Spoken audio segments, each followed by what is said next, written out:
Un poco más la realidad. Gisela, ¿cómo estás? Buen día. ¿Qué tal? Buen día. ¿Cómo están? Bien, muchas gracias por atendernos. Bueno, gracias a ustedes. Qué lío que se armó en la economía mundial con esto, ¿no? Más allá de la cuestión sanitaria que hemos estado hablando hasta aquí, bueno, hay un capítulo del coronavirus que tiene también que ver con la economía mundial, ¿no? Sí, y la verdad que es un choque de cisnes negros como se ha escuchado en otros medios de comunicación. ¿Por qué cisnes negros? Porque la verdad que si esto nos planteábamos al 31 de diciembre, era inimaginable que iba a pasar todo esto, ¿no? Entonces, en un país en donde estamos planteando una reestructuración de la deuda, si no caemos en default y con falta de divisas, con una recesión que va a cerrar en un 2% aproximadamente, después tenemos, digamos, un país que viene con tasas de pobreza altísimas, desocupación de 2 dígitos, una inflación que, si bien en el último, digamos, en el último relevamiento de ayer aflojó, pero producto de que se mantuvieron aplastadas las tarifas y también el precio del dólar, porque el resto de los factores sigue aumentando. Entonces, en un país que ya venía complicado, donde ya veníamos de otros cisnes negros, realmente esta situación nos complica mucho. Y nos complica por 2 lados puntualmente, por el lado de la demanda y por el lado de la oferta. A ver. ¿Cómo se entiende esto? Por el lado de la demanda, porque en realidad el coronavirus lo que está afectando es la demanda global. En definitiva, lo que está pasando es una caída, digamos, de la actividad comercial, de la demanda de viajes, de la demanda del sistema productivo, de la demanda de la actividad económica, las cadenas productivas se han cortado. Habíamos hablado del impacto en la demanda, pero también hay un colapso en la oferta, que tiene que ver con que Arabia Saudita y Rusia no se pusieron de acuerdo en torno a reducir la producción de petróleo y mantener el precio. Esto produjo que Arabia Saudita, en represalia a Rusia, redujera el valor del barril del petróleo ahora por debajo de lo que es el precio de equilibrio. Es decir, que $33 está en el barril de petróleo actualmente. Sí. Cuando empiezan estas guerras de precios entre estas potencias nunca han tenido resultados positivos. Pero el tema es que la disminución del precio del petróleo primero impacta en vaca muerta, como vos bien decías, con respecto a los motores generadores de divisas que tenemos en la Argentina.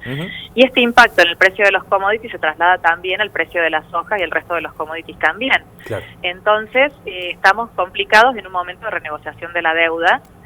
Por otro lado, se producen las caídas de las bolsas, una incertidumbre total de los inversores, huidas de los capitales desde los lugares economías emergentes hacia activos más seguros. Entonces, los precios de los bonos argentinos, como ustedes decían recién, también están a precios muy bajos, donde es muy tentador para los fondos buitres entrar en el mercado.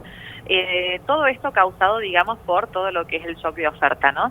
Así que en esta situación se presenta un panorama bastante sombrío para la Argentina, donde tenemos que generar divisas para pagar una deuda. Vaca muerta, claramente en esta situación, no solo no va a poder generar divisas, sino que además el gobierno va a tener que poner plata para sostener las inversiones de vaca muerta. Claro. Por el lado del campo, en este momento nos encontramos en una situación en donde se ha aumentado las retenciones a la soja, sobre todo, y donde el campo justamente está en pie de guerra por esto, pero con una caída del precio de la soja es un escenario, les diría, como muy parecido cuando fue la resolución 125, donde se caía el precio internacional de la soja y se aumentaban las retenciones. Claro, claro. Entonces, es una situación en la cual, si antes no había un plan económico esperando a lo que es el resultado de la renegociación de la deuda, 2 cosas. Por un lado, es muy difícil que el 31 de marzo tengamos resultados de cuál va a ser esa renegociación, porque no sabemos qué va a pasar con el mundo y con los capitales que están huyendo.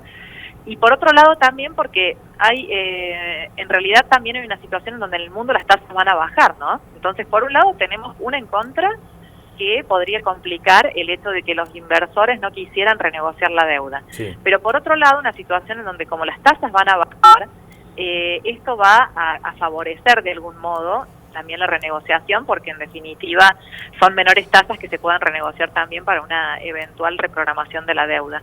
Entonces, esos son los escenarios que se plantean, pero sacando el tema de la renegociación, cuando vemos cómo sale la economía argentina adelante, No tenemos fondos generadores de divisas, capitales externos que no van a venir, una inversión que con una economía deprimida es muy difícil que se reactive, con lo cual la única vía de financiamiento que tiene el gobierno hoy es la emisión monetaria, que ya lo está haciendo, de hecho, ya está financiando la reprogramación de las deudas, el déficit fiscal, el gasto público y demás, con la emisión monetaria. Entonces hay que ver cuál es el resultado de todo esto, cómo va a terminar impactando después en el resto de la economía, si la economía se va a reactivar o no, si la inflación va a parar o no, pero todo eso es una incertidumbre que con la incertidumbre mundial que hay, y nosotros encima teníamos la incertidumbre de la reprogramación de la deuda, va a estar muy difícil, sobre todo para el sector privado, saber qué va a pasar, ¿no? Gisela, ¿crees que en este momento el mercado está sobreactuando como generalmente ocurre ante las crisis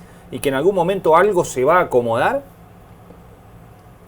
La realidad es que siempre el mercado sobrereacciona, ¿no? Yo tampoco tengo tanta información de cuál es la gravedad de esto del coronavirus. Claro, que nadie la tiene, ¿no? Sé puntual. No, y en realidad no es. La verdad que llama mucho la atención de ver las reacciones, no solamente en la bolsa ni en la economía, sino también en los distintos lugares, tanto en China como en el resto del mundo, donde realmente uno dice, bueno, si es un virus leve no debería ser tanto, pero bueno, efectivamente no tenemos el resto, me parece que no tenemos suficiente información. Sí. Más allá de eso, creo que también el mercado venía en una situación, la economía en general, muy sobrecalentada. Y como que con cualquier estornudo, cualquier resfrío se iba a sobrereaccionar así, porque cuando venía tan sobrecalentada la economía, las bolsas estaban en sus valores picos, se estaba esperando el estornudo para que todo empezara a correr. Es como que todos sabían que esto en algún momento se tenía que terminar. Pasó esto y todo esto contribuyó a que sucediera. Por ejemplo, cuando fue la crisis financiera del 2008 de las hipotecas basura, tuvimos todo el tema de la gripe A. Y la gripe A fue una situación parecida al coronavirus, y realmente la economía no hubo un impacto en las bolsas similar por el tema de la gripe A, y sí lo hubo por las hipotecas basura. Yo creo que esto es un hecho que contribuía a decantar en una situación donde la economía ya venía muy sobrecalentada y con las bolsas en valores que eran irreales también. Bien. Gisela, buen día, Javier te saluda. Te pregunto brevemente, ¿cómo ves la tarea de Guzmán, del ministro, con respecto a la deuda, la negociación? ¿Hay buen pronóstico? ¿No tanto? Esto de que hablamos del riesgo del default, ¿cuál es la opinión que se tiene? Y yo creo que ellos están con la misma incertidumbre que tiene uno, ¿no? Una cosa que hacen, que en realidad de algún modo estoy de acuerdo, es no dar lineamientos de cuáles son las negociaciones que se están realizando, en definitiva para tener mayor margen de acción. No estarían diciendo qué es lo que se está negociando con los acreedores, cuáles son las condiciones, eso no se está filtrando a la prensa, se está manejando con mucha premura, con lo cual yo lo veo con buenos ojos, porque de esa manera uno tiene mayor capacidad para negociar y también para ver, digamos, si se tienen que dar las cosas de una manera o de otra. Sí creo que este escenario cambia todo, ¿no? Y en realidad, si se había acordado algo ya con este escenario, puede ser que los mismos acreedores que habían dicho una cosa ahora digan otra. Y bueno, claramente la misma incertidumbre hace que el 31 de marzo sea una fecha que no creo que sea la fecha propicia para mostrar cuál va a ser la renegociación y por lo tanto salir adelante. Y sí, más adelante. Como les decía recién, tenemos fijar la fecha, trasladar la fecha, puede implicar una pérdida de poder en la negociación para el gobierno, pero ante una caída de tasas a nivel mundial, eso también puede favorecer. Depende de cuál sea la negociación y cuál sea la política, pero sí veo con buenos ojos que no se comunique todo lo que está pasando o todo lo que se está negociando hasta tanto se tenga un resultado cierto. Gisela Fernanda te saluda, buen día. Quería preguntarte, bueno, se conoció ayer el índice de inflación entre todos estos datos de febrero del 2%, algo que viene en baja, la más baja en los últimos 2 años.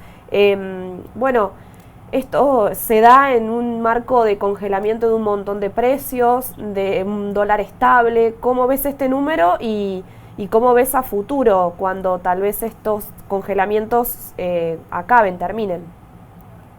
Bueno, todos estos congelamientos también implican un esfuerzo del gobierno de mantenerlos congelados, ¿no? Sí. Es decir, que nosotros vemos que se congelan las tarifas, pero esto implica también que que el gobierno está poniendo dinero para que las empresas tampoco pierdan.